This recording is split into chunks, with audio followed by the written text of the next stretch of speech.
right, hey, what's up, everyone? Happy Monday. It's 10 p.m., so you know we are here live on After Party every Monday, 10 p.m., every Wednesday, 10 p.m. The hardest days are Thursday through Sunday when I don't get to convene with everybody here live. It's the most fun that you could possibly have professionally. Underscored, actually, that point is underscored by our guest tonight, who is the great Adam Carolla, host of The Adam Carolla Show. We are then going to get into the very deep, and I mean that not so sarcastically, discourse over Jessie Murph, which is like half a name, Jessie Murph, and Sydney Sweeney. So a lot to get to today. Let's go ahead and start with the one and only Adam Carolla. Do we have Adam, guys? Well, we're working on it. This is live, of course. So we're working on getting Adam Carolla, who is going to be joining us too in just 1 second, because I can see Adam Carolla. Oh, Adam Carolla has joined us in real time. Adam, Thank you so much for being here. My pleasure. I've got a lot to talk to you about, and I want to start with late night. And probably the best way to begin is maybe with this clip of David Letterman, who's offered his analysis of Stephen Colbert, not just Stephen Colbert being eliminated, but actually the entire Late Show franchise being eliminated. So if it's all right, Adam, I'm going to play this clip of David Letterman reacting to everything that's happened and get your reaction on the backside. This is S4. Don't know that. These guys are bottom feeders. That's exactly what this is. Of course they know that broadcast television is withering. Yeah. So now they just want to make sure, on top of buying something that doesn't have the same value as it had 30 years ago, they don't want to be hassled by the United States government. So they want CBS to take care of all of that mess. Yeah, we'll get rid of him for you. Don't do it. I think this, at one day, if not today, the people at CBS who have manipulated and handled this are going to be embarrassed, because this is gutless. I only wish this could happen to me. This would have been so great for me. Yeah, this would have been unbelievable. Yeah, now we all got to walk around. We got to kiss Stephen Colbert's ring now. Okay, Adam, do you think the people behind the cancellation of the late night or the Late Show and Stephen Colbert's tenure on late night will one day find themselves, quote unquote, embarrassed by the decision?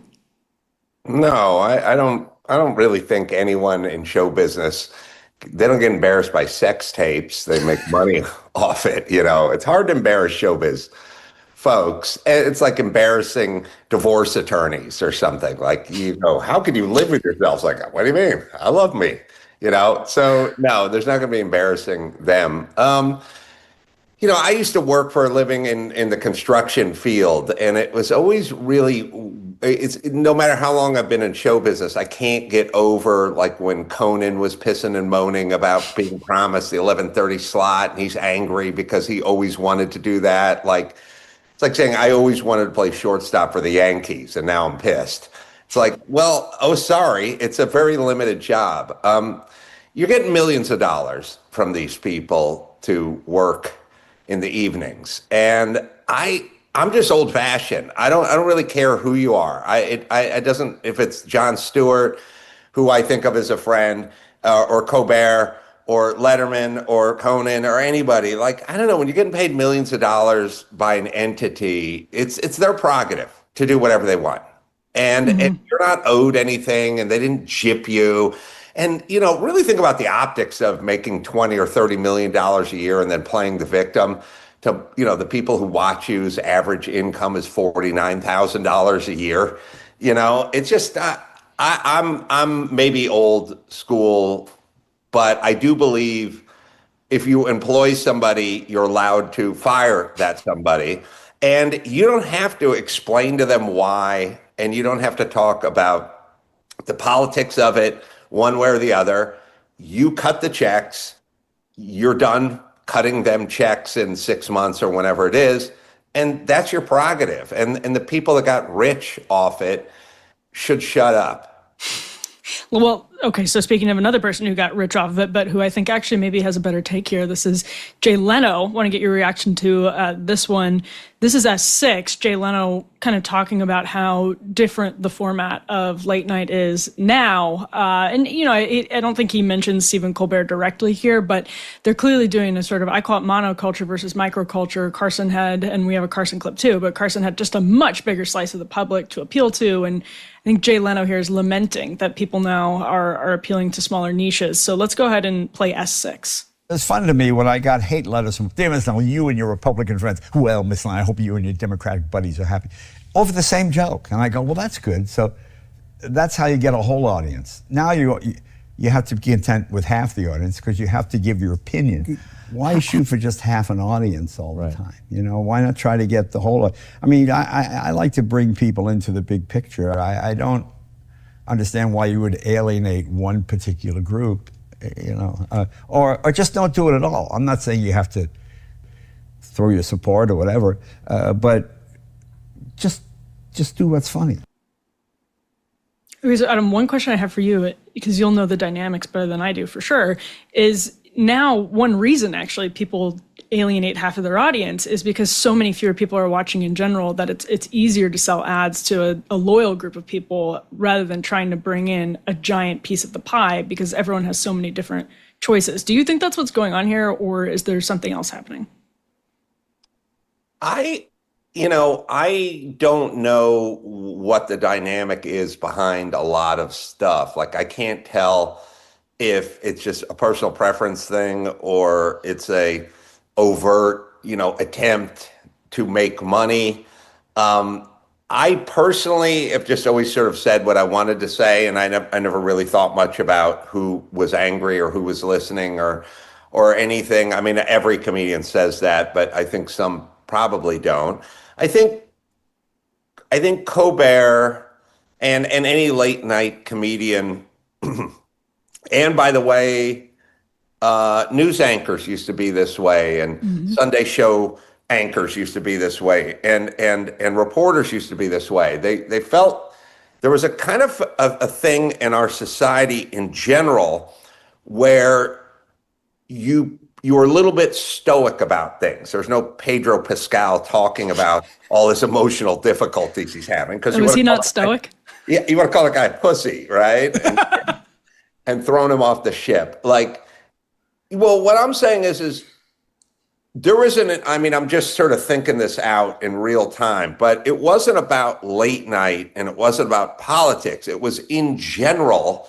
If I'm having issues at home or I'm issue with my children or whatever, that's our business. That's like our family business. I'm not going to take to some Twitter that didn't exist back then, but, write op-ed pieces and stuff talking about how much I hate my daughter or something, or my son's transitioning or something. It was like there was a decorum. It's like people used to dress to go on an airplane, and so late night show hosts, news anchors, news reporters, doctors and lawyers weren't going to oblige and let you know how they felt about everyone all the time.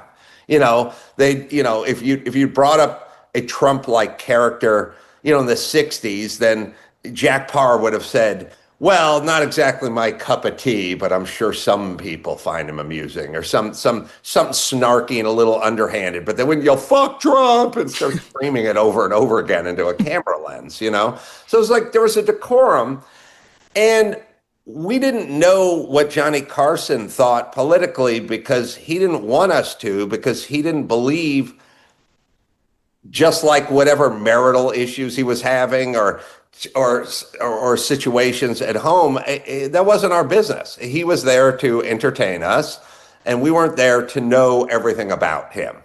And now we've gone into some realm where these people have to be more than talking heads who entertain us. They have to be our friends and our, co-sponsors. And so they're going to start talking about things that they never would have talked about that were personal. David Letterman famously had his whole heart situation and a medical scare, and he got out there and came to tears and was talking about the surgeons that saved him and stuff. And it was a moving moment. But Johnny Carson wouldn't have done that because that wasn't for us, and it wasn't comedy. He was doing the comedy. That was him. That was his doctor. So I think in general, it's just a lot more sharing going on. And I think if it's, the ladies from The View or a late night show, I think we're going to know how they feel about politics nowadays. There's no more of that. And I don't know that people want to go back to those days where we had no idea. Hell, a guy could be gay for 50 years and be on TV every day. No one knew it. That guy's a bachelor and he's 74 years old. Well, we knew David Letterman wasn't gay. Let's roll this clip of Johnny Carson. He had a room. Yeah. Let's roll Johnny Carson. This is S5. He was being interviewed actually by Mike Wallace. And this sort of gets to, I think, the sentiment that used to drive the entire late night ecosystem. So this is S5. Do you get sensitive about the fact that people say he'll never take a serious controversy? Well, I have an answer to that. I said, now, tell me the last time that Jack Benny, Red Skelton, any comedian, used his show to do serious issues. That's not what I'm there for. Can't they see that? But you're not... Why do they think that just because you have a Tonight Show that you must deal in serious issues? That's a danger. It's a real danger. Once you start that, you start to get that self-important feeling that what you say has great import. And strangely enough, you could use that show as a forum. You could sway people, and I don't think you should as an entertainer. Adam, there it's almost eerie how accurately he describes what Stephen Colbert has become, at least from my perspective. Yeah, I agree. And, sadly, there's a lot of... Look, I wrote a book 15 years ago called 50 Years Will All Be Chicks, and basically happened in 12 years. So, there's lots of tape, lots of books, lots of KGB agents from the 80s explaining what they're going to do to the American mind. And you go, but that's what we just did. That was COVID, So there's a lot of prescient stuff out there. I agree. On the other hand, it's your show and it's got your name on it, and you should be able to say what you want. And then once you say what you want, you should be prepared for any consequences that may arise from saying whatever you want. So I think that's the stage we're at. I don't feel like Colbert's been victimized, and I don't feel like this is anything other than what shall be when you just do what you want to do. Personally, as long as stuff is funny, that's the bar that it needs to clear for me. Sometimes stuff just turns into something else, like activism or something. Mm. Yeah, let's put this Trump post up. This is F1. This was a Truth Social from last Tuesday. He said the word is, and it's a strong word at that, Jimmy Kimmel is next to go in the untalented late night sweepstakes, and shortly thereafter, Fallon will be gone. These are people with absolutely no talent who were paid millions of dollars for, in all cases, destroying what used to be great television. It's really good to see them go, and I hope I played a major part in it. Let's also then put up Kimmel's response. This is F2. He said, I'm hearing you're next, responding to Trump, or maybe it's just another wonderful secret, alluding, of course, to that Wall Street Journal report that Donald Trump said something about a wonderful secret in a Jeffrey Epstein birthday book, which is something that sounds like a Mad Lib. But Adam, did you predict that Kimmel would become a chick this quickly? Well, first off, can we leave poor Jimmy Fallon out of this? That guy just does impersonations, does a great Bruce Springsteen, plays the acoustic guitar. It's true. I don't know how he got balled up in this whole mess. I don't know that Fallon's ever done anything political. Jimmy is always been feisty, I guess would be the... when we were taping the Man Show once, he literally almost punched a guy in the front row, kept telling him to shut up or something. The guy, I don't know, the guy was probably drunk or something. And I was like, it's gonna be a lawsuit. I don't know. So you were the chick in that situation. I was actually. the chick in that. I was the chick in that situation. Jimmy hates Trump. Trump hates Jimmy. Jimmy's pretty alpha-y. Trump's pretty alpha-y. I realize there's a lot of alpha on alpha battles going on. You know, us betas are just popping the popcorn and sitting back and watching. Letting the alphas it's go weird. at it. I like Trump and I like Jimmy. Like I know them both. Obviously, I know Jimmy a lot better. They're both exquisitely different, but you know, there may be some of the same kind of alpha componentry somewhere lurking in both of them. And you know, the thing about Jimmy is my daughter's working for him right now. I mean, not at the show. She's on it doing his lawn. But no, she's at the show, and he's treated me and my family and my kids especially like you know, precious gems his whole life. He's always been generous with me. He's always been good with me. So I cannot summon any negative words about Jimmy Kimmel. I don't agree with everything that comes out of his mouth, but I didn't agree with everything that came out of his mouth when we shared an office together for all those years. But I've always loved Jimmy, and I've always felt indebted to Jimmy. And I like Trump as well. And there is probably some universe somewhere where those two avatars could have a beer and have a laugh, but not today. What a beautiful moment that would be. But okay, Trump is actually arguing something that a lot of his detractors or a lot of his supporters are not. They're saying this had nothing to really do with Donald Trump. It was just that Colbert wasn't very funny. And here you have Trump saying, I hope I was the reason that Colbert started to fail.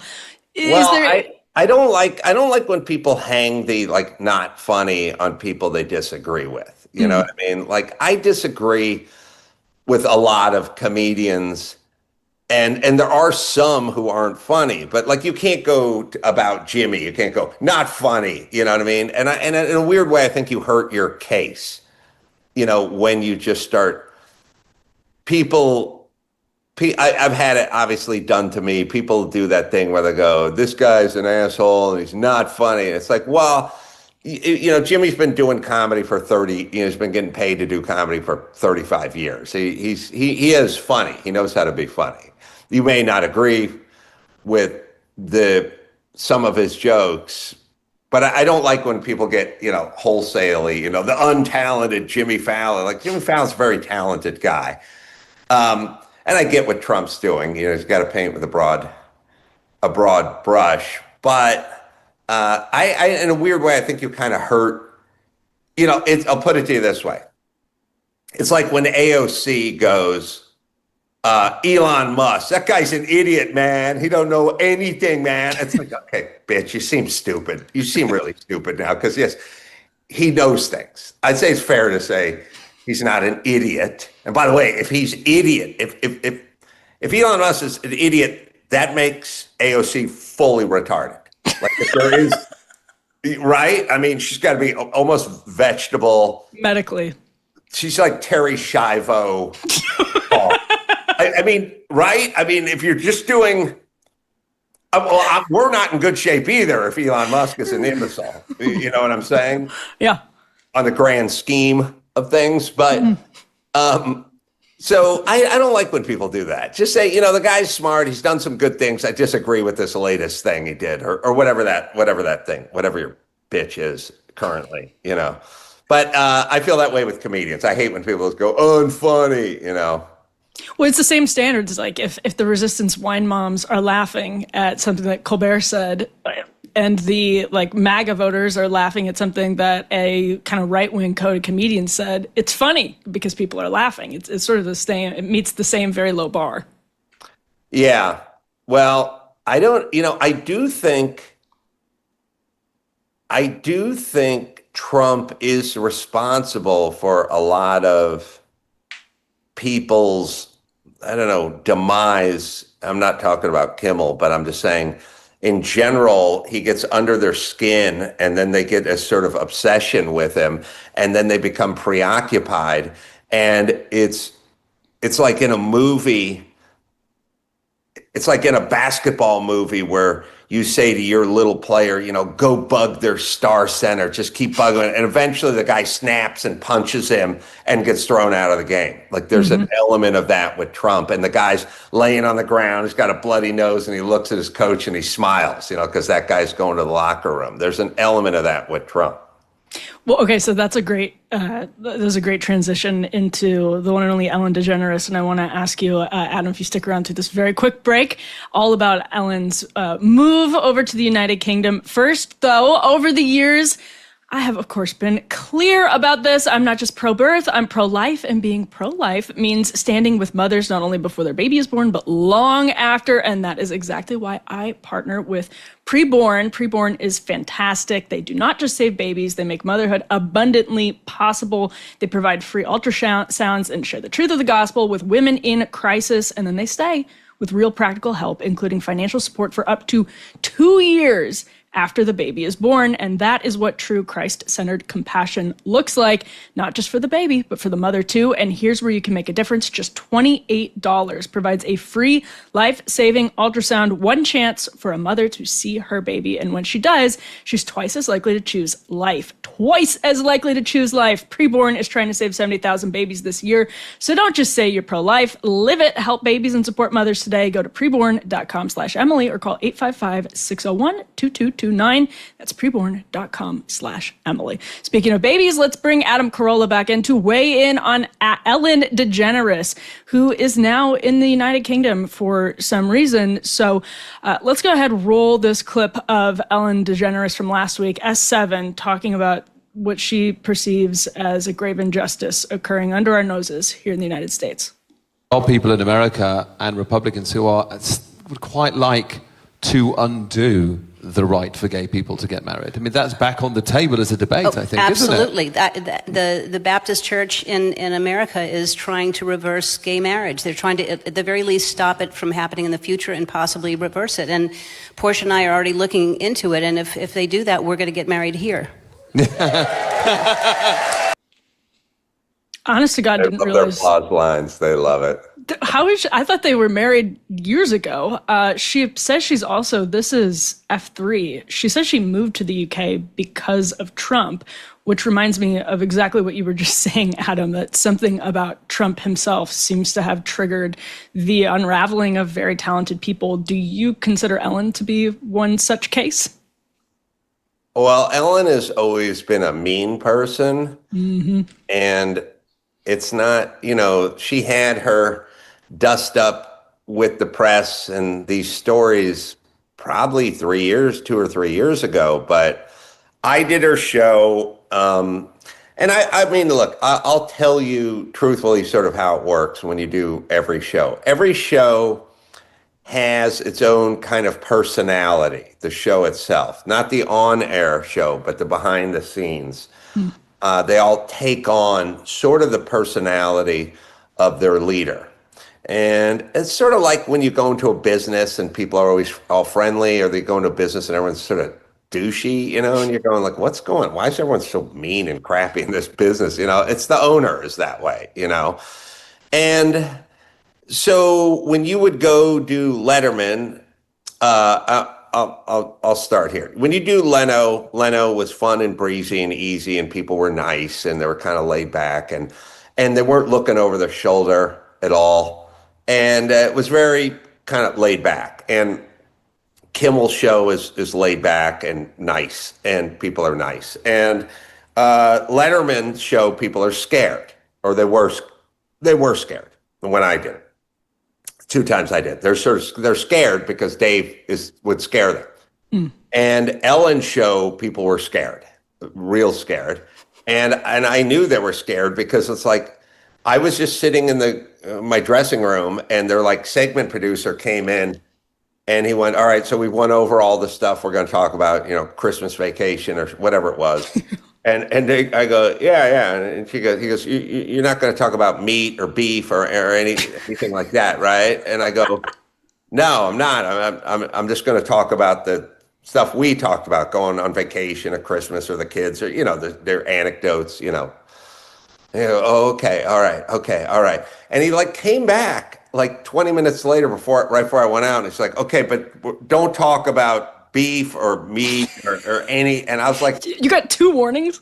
Yeah. And I was like, oh, this guy's scared to death.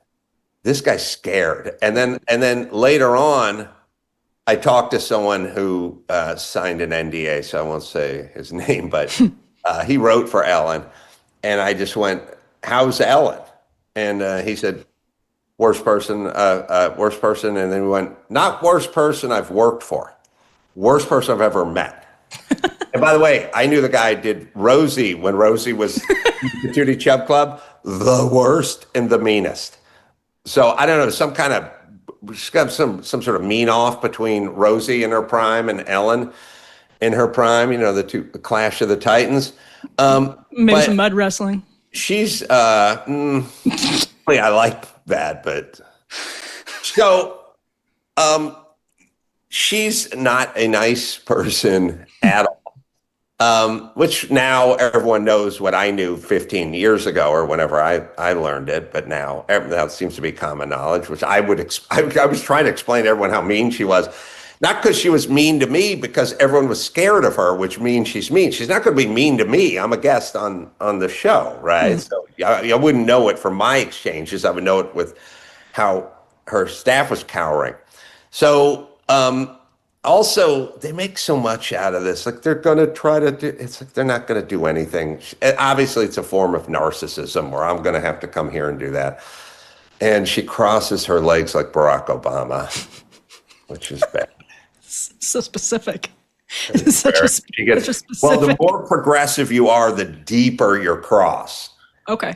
And if you watch Barack Obama, his is like a full, deep cross, because him and Justin Trudeau and Gavin Newsom have to do like super deep crosses to signal to their constituency where they're at. You learn the further left you go. That's that's passed down. Politician. Trump puts his soles of his feet together, spreads his knees as wide as he can, and then makes a diamond around his nutsack so everyone can, like an offering, it's like accentuate. Like, hey, over here, right down here. Here we are. Can't get my knees closer than 26 inches together. Nobody will ever do it like him. Nobody will ever do it like him. Well, okay, so here, let me play this WNBA clip because I bet they do a deep cross. Actually, or maybe they do more of a Trump. I'll get you to weigh in after that. Let's first play S10 here.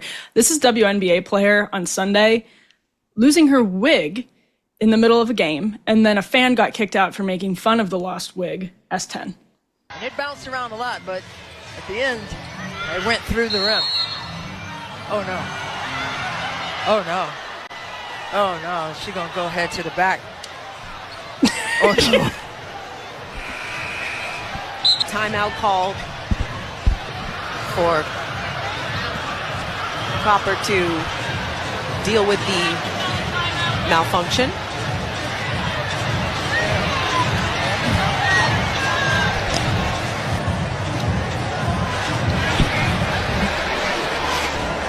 Shakira, a beautiful passer, Christy.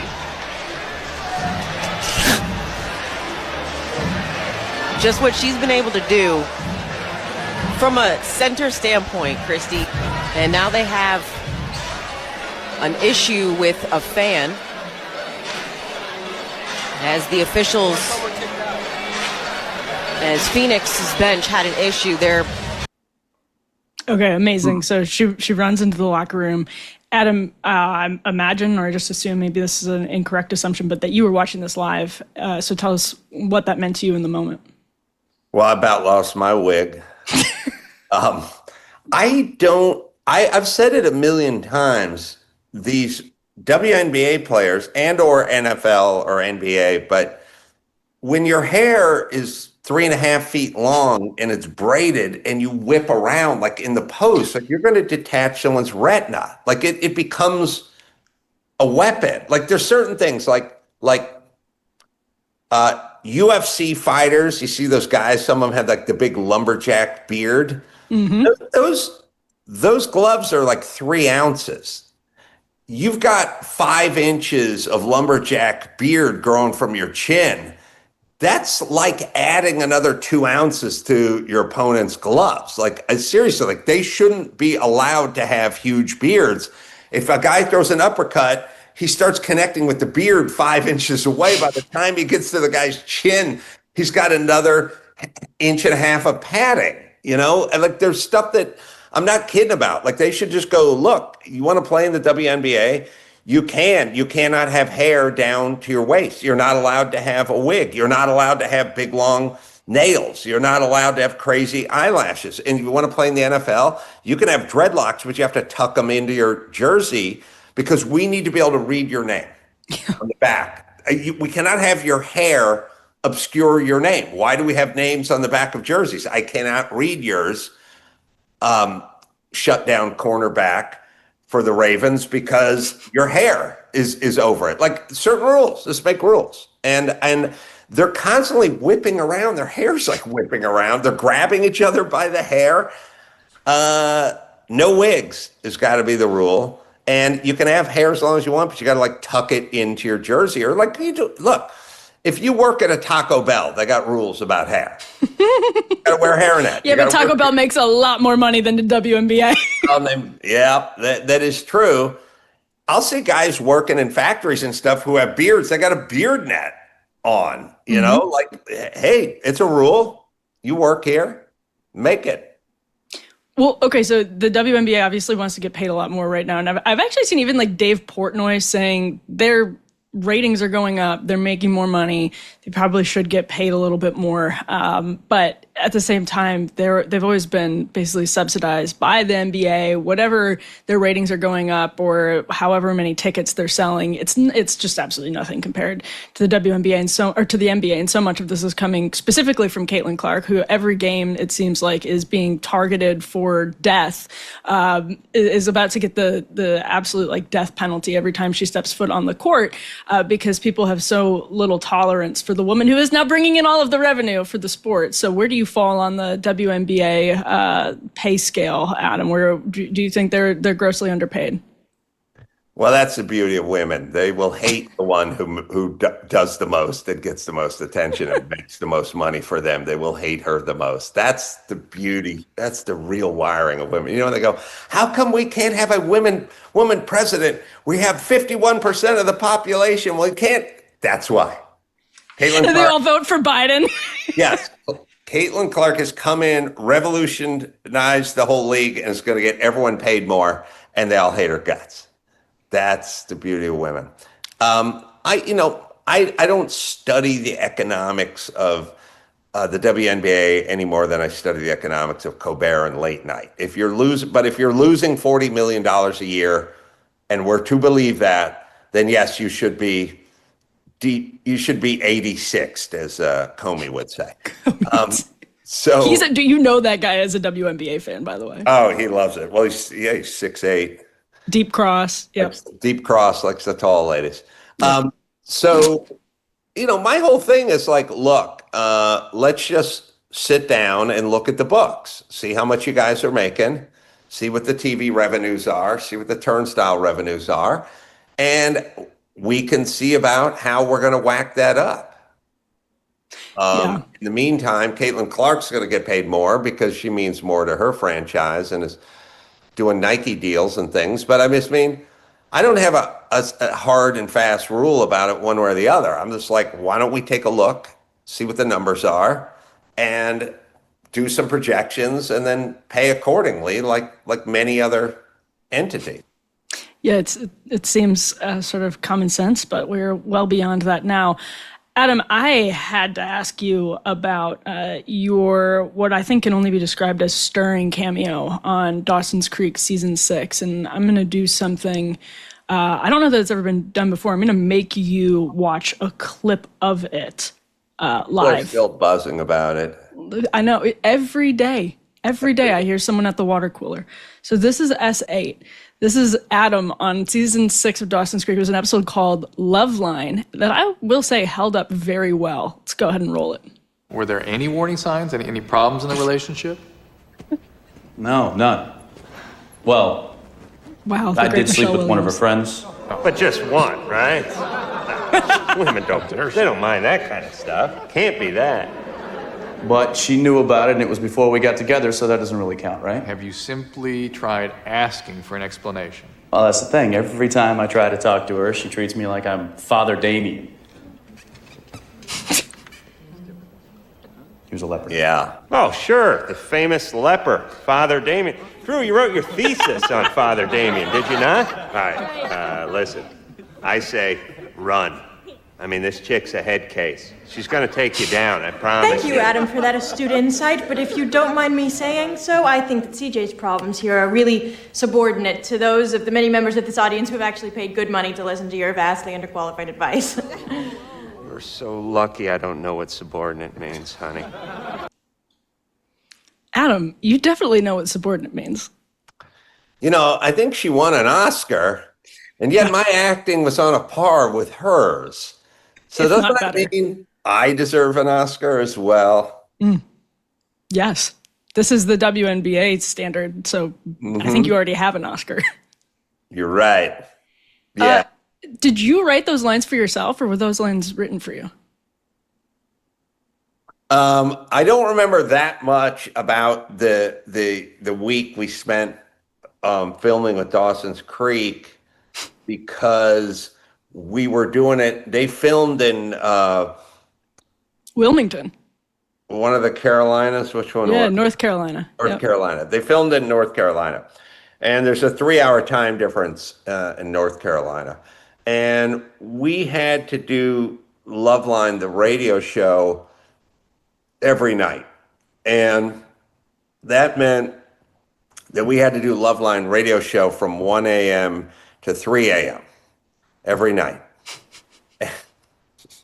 And then go back to the hotel and go to bed about 3:30 or 4, and then they would send the car to get you at 6:30 in the morning, because you had to shoot on set all day, you know, and they were early calls, you know. So I was going to bed at 4 and getting up at 6:15 or something and going to the set every day. And you know, going to hair and makeup, I don't know, 8 o'clock or something. And then I'd just go right to my trailer and try to sleep. And they'd come, we need you on set now. And I'd be like, oh, and I'd just get up and walk out on set. So I don't remember that much of it, because I was sleep deprived it went on the whole week that way. What year was that? Like 2000 or? It was probably 2002, 2003. 2003? Was it that late? Yeah, I think the show ended in 2003, and that was the last season. Oh, it was 06 was the last, season 6 was the last season? Yeah, you closed it out. You're the bookend. So weird, because I'm thinking where I lived and what my situation was and stuff, and I feel like it was 2000 or something, but I don't know. Maybe it was 2003. Anyway, point is someone can look it up. I don't remember much. I remember in general, people would write stuff for me, and I'd usually go, well, let me say this and not say that. Let me fix this and maybe put in this joke and say it my own way, or some version of that. And that's probably what I did. Those hours are so grueling. Like that's an incredible sacrifice for Dawson's Creek. I mean, if you were doing like Brokeback Mountain, like Michelle Williams, I can understand working those hours. But for Dawson's Creek, that seems like a lot, Adam. Me and Drew were doing a version of Brokeback Mountain back then anyway. If you want to get into it. But and there was no Oscar. No, nothing. Not even a thank you. So under-recognized. Adam Carolla, this has been a pleasure. Thank you for indulging me as we forced you to relive 2003 and your appearance on Dawson's Creek, and for all your insights into the world of comedy and women's basketball. Thanks for having me. Of course. It's been a pleasure. That was awesome. Now, quick break here. Let me tell you a story about a guy named Leo Grillo. Well, on a road trip, Leo came across a Doberman, and this dog was severely underweight and clearly in trouble. Leo rescued that Doberman and named him Delta. Sadly, Delta was just one of many animals that needed help, which inspired Leo to start Delta Rescue, the largest no-kill, care-for-life animal sanctuary in the world. They've rescued thousands of dogs, cats, and horses from the wilderness, and they provide their animals with shelter, love, safety, and a home. This dedication and everlasting love to animals is Leo's mission and legacy. Delta Rescue relies solely on contributions from people like us, and if you want caring for these animals to be part of your legacy, speak with your estate planner, because there are tax-saving estate planning benefits too. You can grow your estate while letting your love for animals live well into the future. Check out the estate planning tab on their website to learn more and speak with an advisor. We call a dog man's best friend for a reason. You can help those who need it most, or you can leave them in the cold. No, I'm kidding, but you can help those who need it most. Remember, that is Delta Rescue. Thanks to Delta Rescue. DeltaRescue.org. Today is where you can go to learn more. That is DeltaRescue.org. Head there today to learn more. All right. I have a lot to say. Surprisingly, I surprised myself with this about Jessie Murph, who, because again, that feels like half a name to me, I want to just refer to as Jessica Murphy, because it just seems right. I will call her Jessie Murph. I assume that's her whole name, but I'm going to do something of a weave here, as Trump would say, because what's really buzzing over the last few days has been Jessie Murph, this new 1965 song and music video. There's also the Sydney Sweeney American Eagle ad, which you've probably seen at this point. And a couple of other things that I think are relevant in the realm of things that are being discussed right now in actually the news world. So one of the reasons I wanted to talk about 1965 by Jessica Murphy, probably not a real name, but it sounds like it should be, so I might just decide to go with it, is that it's really what she's doing in this video. This is 1965 being performed by her on The Tonight Show.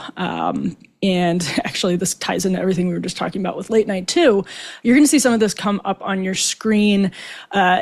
Jessie Murph, there you go, doing a sort of mid-century, I mean, it's really giving Priscilla. That's the first thing you have to say. There's some other, kind of obvious parallels and sort of just generally the style of the time as well. But the lyrics I'm going to read and put up on the screen in just a second, because they're a pretty fascinating juxtaposition with what you're seeing on the screen right now. And the reaction from a lot of people is worth talking about too, because I'm actually not convinced the left is wrong about everything that's going on here. So let's put these lyrics up. This song is going...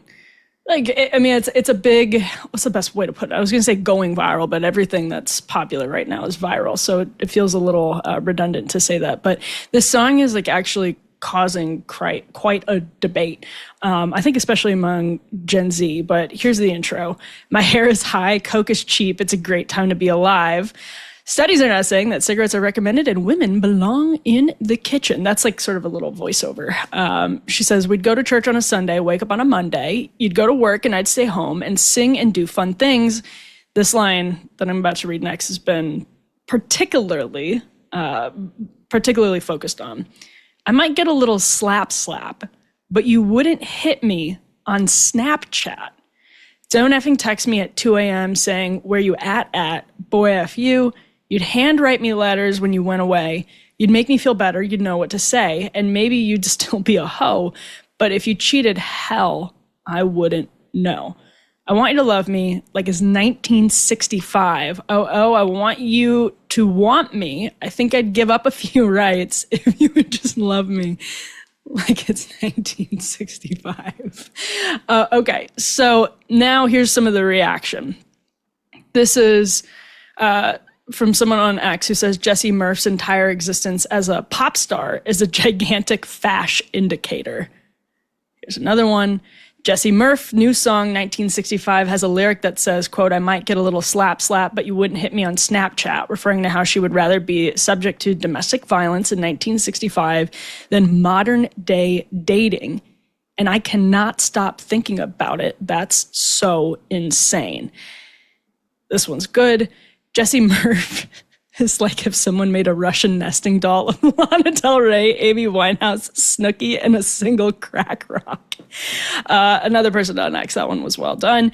But let me switch back to the lyrics here. This is absolutely in conversation with the New York Times essay that we talked about last week, where the author earnestly waxed poetic about what she describes as quote unquote heteropessimism, which is basically this pessimism about men, which I think we more accurately described as heterorealism, because men will be men till the end of time, and there simply can be no doubt about that.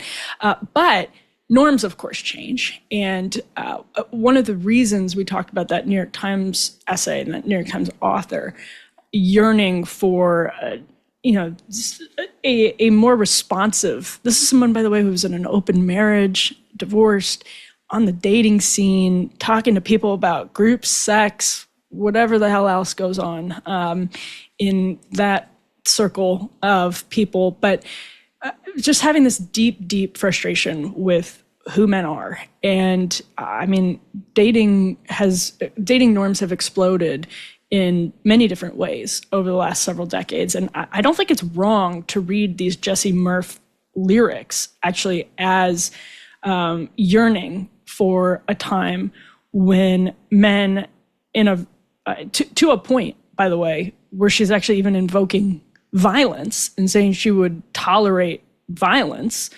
She would prefer to tolerate violence, a little quote unquote slap, because there's something more attractive to her about that time compared to right now in 2025. So when you have presumably people on the left saying things like, for instance, Jessie Murph's entire existence as a quote-unquote pop star is a gigantic fash indicator, people have said something similar for what it's worth. People have said something similar about Sydney Sweeney. We'll get to that in just a moment. And, it's anyone who is like blonde and doing Americana, that's like a hip new trend to say people are fash indicators. But with Jessie Murph, I'm not convinced that that's actually incorrect. And I think this is a really interesting piece of pop culture. The video, the actual official music video for it is interesting in a lot of ways that the Tonight Show performance was, but you see, I call this like cultural physics. It's the pendulum swinging back with Gen Z after being exposed to the excesses of what's arguably like fourth wave feminism at this point. I often quote a BuzzFeed article from a few years back in which one of the young women who was interviewed, the headline of the article was something like, Gen Z has soured on sex positivity, and I'm paraphrasing it, but one of the young women who's interviewed, who is a rape victim, says in the article, she mentions HBO's Girls, she says Sex and the City, and says HBO, quote, did a number on me, about how the culture of sex positivity was way more perilous, way more fraught, and full of pain, was not empowering. Like Gen Z was told that it would be. And that's really sad because it shows an experiment obviously played out in real time, and there were real life guinea pigs who turned out to be the victims of an experiment that people, when it was starting, were cautioning against, of course. And, here women are in 2025, and because that experiment was so deeply painful, they are wanting to swing so far back, or they're at least flirting with the idea of swinging so far back and singing about it sort of flirtatiously, romantically, nostalgically, about a time they don't really remember, 1965. But that's because the pain of Snapchat, for example, is so immiserating that they want to swing back to 1965. And you see this in the sort of exaggerated beehive hair. It's this to absurd proportions. And that's what the lyrics of the songs are doing, right? Like they are, they're not literal in all likelihood, and I'm probably giving Jessie Murph a little bit too much credit here. I'm not sure who is the like, if there was any type of intellectual, if there's any type of intellectual formulation that went into these lyrics, I actually think there must have been. I don't know if it came from her or someone else, but I think this is so intentional, the way that the lyrics are written. Just again, to zoom in, embarrassing fact about me, I do have a degree in creative writing with a concentration in poetry. It cost my parents a lot of money, but here we are. If you look at it, you can see that there's a lot of, this is the second verse. You'd show up the door with flowers and ask me what I am doing an hour 3:30. We'd go to dinners and movies and such. We'd just hold hands and I'd love every touch, and I would be 20 and it'd be acceptable for you to be 40. And that is effed up, I know, but at least you wouldn't drive off before I get in the effing door. And then there's just a lot of F words. But I actually think that what's happening here is pretty intentional, and whoever wrote these lyrics, or whoever wanted these lyrics to read the way that they do. She is credited as a writer on the song, along with a few other people, which could mean many different things. Just ask Taylor Swift. Ooh, maybe I shouldn't have gone there, but I did. This is pretty clearly a deliberate comment, and I think it's deliberately absurdist, and you can see that in the music video with a beehive hairdo that's going up like 10 feet high. She's since posted it on her Instagram, but it's doing something on purpose. And I think it's also really striking to see that on The Tonight Show, which is one of the, I think, iconic brands of that time period. And so to see someone doing this kind of reactionary tribute to the era, while also acknowledging its negative qualities, but saying I'd rather have it, it goes beyond simple nostalgia, right? It goes beyond romanticizing, and that's what nostalgia is. It's having that like romantic yearning for a time gone past that is rooted in kind of glossing over whatever was wrong in that time period, or saying, well, those days were still better, and that's what's happening here in 1965. And you hear it even sonically. You have these clever jumps from trap music, basically in the verses, to almost like a doo-wop, like Everly Brothers type sound in the chorus. That's why I think this is entirely intentional. And it's not just sort of an accident. It's also in the Marshall McLuhan sense. You can see how the medium of music is changing the message of music, because these songs now are written for TikTok in the most conspicuous way.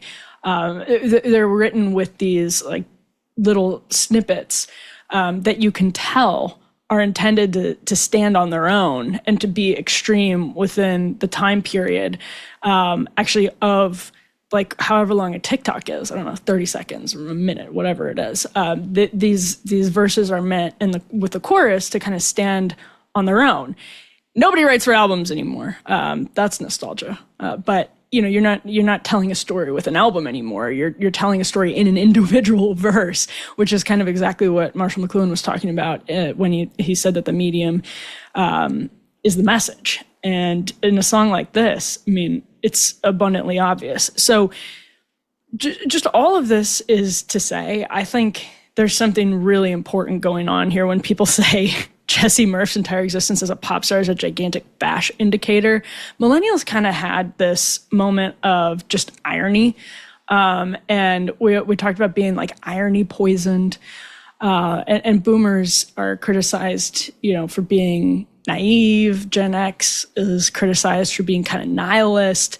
But there's something about this that isn't ironic from Gen Z that's actually sort of serious. And it's not surprising that people are reacting to the immiserating conditions of the time period after the sexual revolution. I mean, 1965, like she's saying she would swap a few rights for that type of, and you see this in the music video as well. She's looking for a very, let's say, I'll put it euphemistically, strong masculinity, and including the excesses of what strong masculinity what form strong masculinity might take. Does it, again, talking about domestic violence, for example, that's what people have called, that's what the left often called toxic masculinity. And the proper response from the right was not to deny such a thing as toxic masculinity, because there's masculinity and femininity, and there's toxic femininity and toxic masculinity, and there's virtuous masculinity and there's virtuous femininity.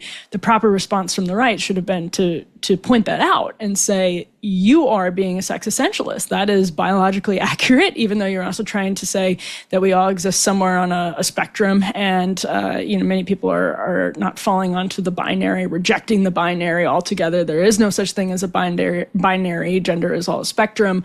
And the correct response from the right should have been, it's not, you're obsessing on toxic masculinity, and you are demoralizing men, and you're pushing men further away from virtuous masculinity by actually pathologizing normal male behaviors. And that's where, we spend so much time talking about women and women's reactions to the sort of post-sexual revolution period, but they're also reacting to how these norm shifts have changed men. And how, for example, let's go ahead and put this up. This is really interesting. This is F8. This is from Fortune, some reporting from Fortune, which crunched the numbers and found actually that Gen Z men with college degrees now have the same unemployment rate as non-grads. And Fortune puts it, and I think this article was published in the last day or so, quote, a sign that higher education, or that the higher education payoff is dead. Well, women, guess what kind of man women want? Women want men who earn more money than them and are in the same sort of socioeconomic class and making more money than them. There's an abundance of research to that effect. And women have not, now there's a mismatch, right? The numbers don't work out. Women have not gotten what they've wanted. And men are now in this position of just complete desperation. It's definitely pushing some people into nihilism. It's pushing other people into Peter Pan syndrome, or the men into Peter Pan syndrome, where they never grow up and they're just endlessly promiscuous, and then look back in all likelihood 10, 20, 30 years from now and regret a lot of the choices that they made, that they felt sort of forced into. But sexual politics are completely confused right now, and there's no clarity. So it's not surprising at all that some women are going to react to those dynamics with the sort of cultural physics, right? The pendulum swung far to the left, and now the pendulum with some people is swinging back far to the right. I don't know that that's going to represent all Gen Z women, but I do think that is going to represent some Gen Z women. So let me just share this Jessie Murph. I keep wanting to call her Jessica Murphy. But let's share this. Yeah, so this is an Instagram post from Jessie Murph where she's definitely given Priscilla, she's giving Lana. She's posted pictures of Priscilla on her Instagram. I did a little search through it. The last couple of days. Oh, here she's posting Swiss Miss and tequila. Why not? But yeah, I mean, just really, really giving Priscilla, and then giving Lana, who's always giving Priscilla. And it's just this giant sort of, and that's actually what pop culture is. It's always in conversation with the past. I've seen some criticism of Jessie Murph and saying this is what happens when people lose their cultural literacy. Well, mass culture, like global mass culture, let alone national mass culture, is new.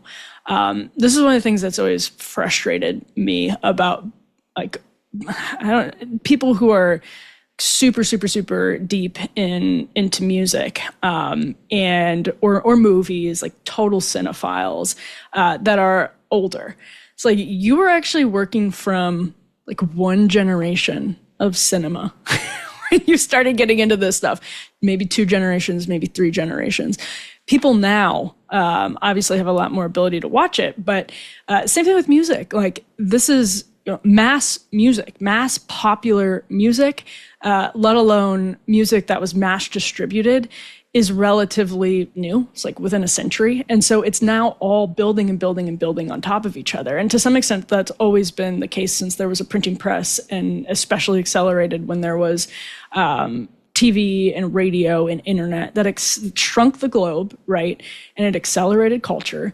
And so culture is always in conversation. And so it gets really, really meta. And you end up having all of these layers that you can't necessarily disentangle, right? You can't just divorce Lana Del Rey from the mid-century period, because that wouldn't make any sense, right? She is reacting to it. It is part of her. It doesn't come out.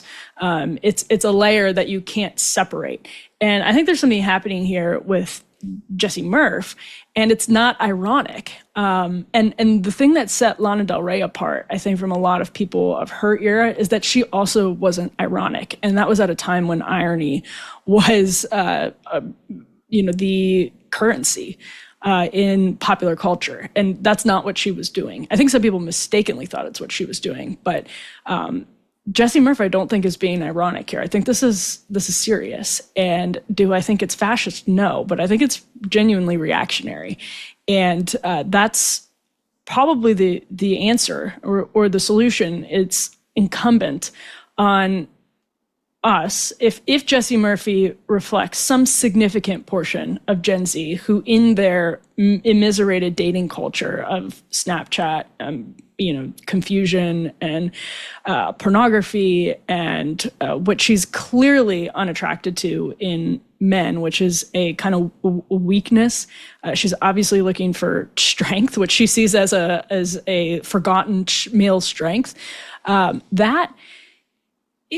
answer here is to present healthy options. If we accept that she represents some significant portion, and I think she does, and I don't think it's everyone. I think, when people get desperate and people are immiserated, they find different flavors of solutions. I think you see some of this with Bernie Sanders and Donald Trump. Some people have turned to Bernie Sanders and democratic socialism and Zohran Mamdani. Some people have turned to right-wing populism and Donald Trump, and both for good reasons, by the way, because they are in precarious positions. And in the dating world, that's where Gen Z has been left for all kinds of different socioeconomic reasons, including the one we just put up on the screen. And so it's incumbent on culture to present healthy, virtuous paths forward. And that's really the solution here. It could be a path provided by the left. I'd probably disagree with it. Maybe I wouldn't, but I probably would disagree with it. Or a path provided by the right. But what's being presented right now is basically nothing. It's not healthy. And so in the absence of that, you find people going towards extremes because they're obvious, and they often are more satisfying and easy, accessible. So some thoughts on Jessie Murph, at least. Let's also let's run this Sydney Sweeney ad. Sydney Sweeney is selling American Eagle jeans now. That's probably the most predictable sentence of 2025. Let's go ahead and roll S9 here. Genes are passed down from parents to offspring, often determining traits like hair color, personality, and even eye color. My jeans are blue.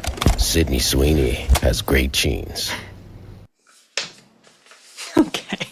So lots of different reactions to the Sydney Sweeney has great jeans ad. But one thing you do see there is this kind of intentional focus on the female form, right? The figure eight, the voluptuousness of Sydney Sweeney, dare I say. She's in the full Canadian tuxedo, which I know it's called the Canadian tuxedo, but there's obviously a deep element of Americana to it. And she's, she's basically looks simply adorned, right? Like there's not a lot going. She's not overly done up. She's not wearing a crazy different amount of patterns or textures. She's wearing normal Canadian tuxedo, as one does when they're selling jeans. Makes sense. But I think what's interesting to me about this, combined with the Jessie Murph video, is that Sydney Sweeney, by the way, is also being criticized for all of this because American Eagle is doing something a little bit clever there. And Sydney Sweeney says it at the end, where she says, "See what I did there?" And she's obviously alluding to the double entendre of saying Sydney Sweeney has great genes, meaning she's super pretty and also is wearing a nice pair of jeans. But that has also been interpreted as a kind of dog whistle because Sydney Sweeney is a white blonde and the brand is called American Eagle. There have been some truly deranged reactions to the Sydney Sweeney ads from the Sydney Sweeney ad from people with like purple hair. And the idea that American Eagle was doing this intentionally as a dog whistle to the tiny percentage of the country, still too big, but that is going to watch Sydney Sweeney and think, yes, American Eagle, this is now the neo-Nazi jean company.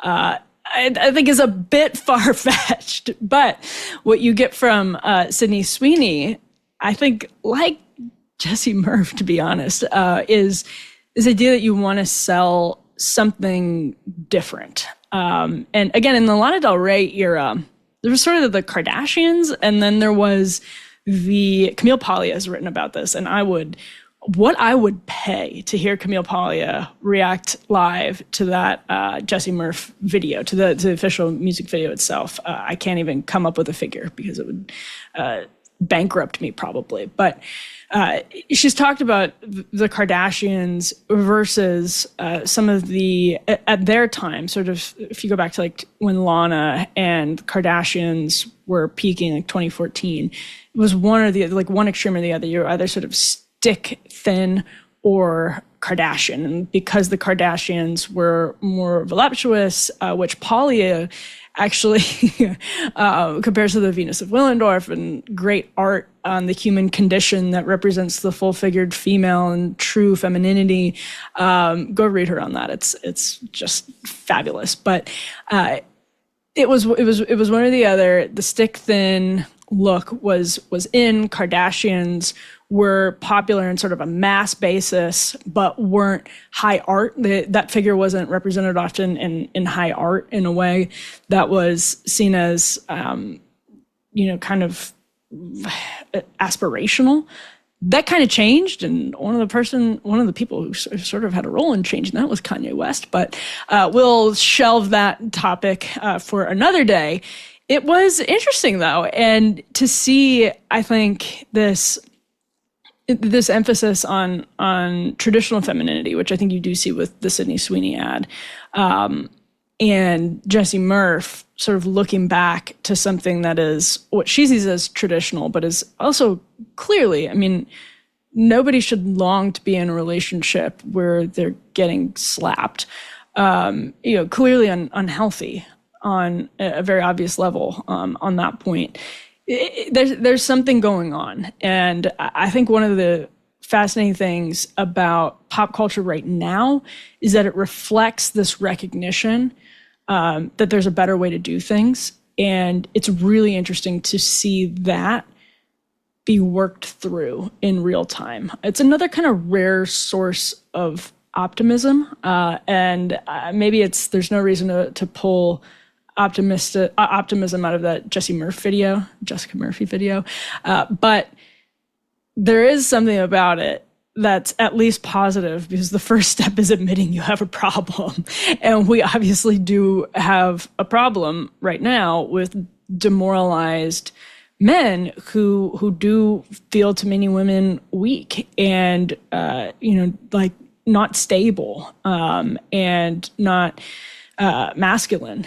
And that's a problem. It's obviously a problem. The solution is not to go back to unhealthy norms where I'm sure many of the Tradcasts will disagree with what I'm about to say. Women couldn't have credit cards in their names. Although I can think of some people who would like to